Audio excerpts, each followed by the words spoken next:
Good morning বন্ধুরা, সকাল সকাল চলে এসেছি রান্নাঘরে রান্না করতে। সকাল নয়, বাজে এখন 10:30।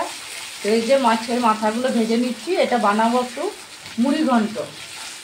তো মাছের মাথাগুলো খুব ভালোভাবে ভেজে নিতে হবে। তো এই যে ভেঙেও নিয়েছি, মাছের মাথাটা ভেঙে নিয়েছি। আর দেখো সব কিছু রেডি করে নিয়েছি, আলু, টমেটো, পেঁয়াজ, আর এখানে এই যে মশলাগুলো আছে, আর আতপ চালও ভিজিয়ে রেখেছি। যেহেতু আর দুটো মাথা মানে বেশি নেই, তার জন্য আতপ চালও একটুই দিয়েছি, বেশি দিইনি, এটাই অনেকটা হবে। তো চলো এগুলো ভেজে নিই, তারপরে বানাবো। ভাজা হয়ে গেছে, এরপর আলুটা হালকা ভেজে নিলাম, তারপর পেঁয়াজগুলো দিচ্ছি। এই যে পেঁয়াজ আর আলু একবারে ভেজে নিতে হবে। এগুলো যখন একদম ভাজা হয়ে আসবে তখন এই মশলাগুলো দেবো। এখন টমেটো দেবো না, পরে দেবো।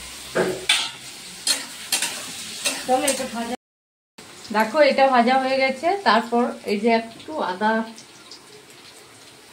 বেশি দেবো না আদা, অল্প, টমেটো আর এই যে লঙ্কা,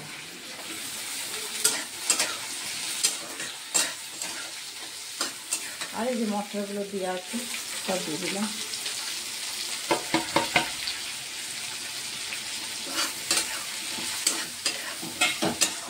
তার সঙ্গে আতপ, এটা হচ্ছে গোবিন্দভোগ চাল, এই চালটা দিলাম, নিয়ে এগুলো ভাজা ভাজা করে একটু জল দিয়ে দেবো। তারপর আমি চালের পরিমাণটা একটু কমই দিলাম, কোনো মাছ বেশি নেই। বেশি মাছ থাকলে বেশি চাল দিলে ভালো লাগে। আমি অল্পই দিই, বেশি দিই আমি অবশ্য অল্পই দিই। মানে কি এক কবার বানিয়েছি বানিয়েছি, ধান বেড়ে আগে বেশি বানাবো।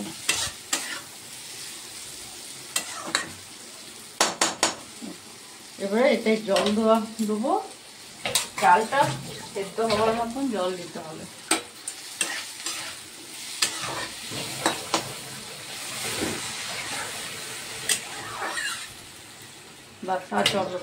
তারপর মাছটা পরে দেবো, এখন দেবো। দেখো এটা জলটা অনেকটা শুকিয়ে এসছে, তো এটার মধ্যে একটু ঘি দিয়ে দিলাম, অল্প ঘি দিলাম। আর এই যে গরম মশলা, ডাস্ট,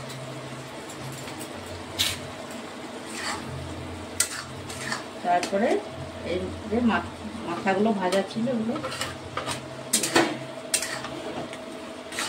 এটা আরো একটু শুকাবে।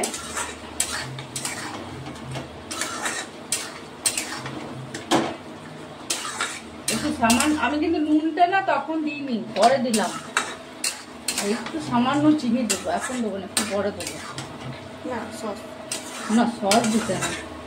তো আমার মুড়ি ঘন্টটা কেমন হয়েছে একটা কমেন্টে জানাবে, ঠিকঠাক হয়েছে না হয়নি। মানে আমি আমার মতন বানিয়েছি,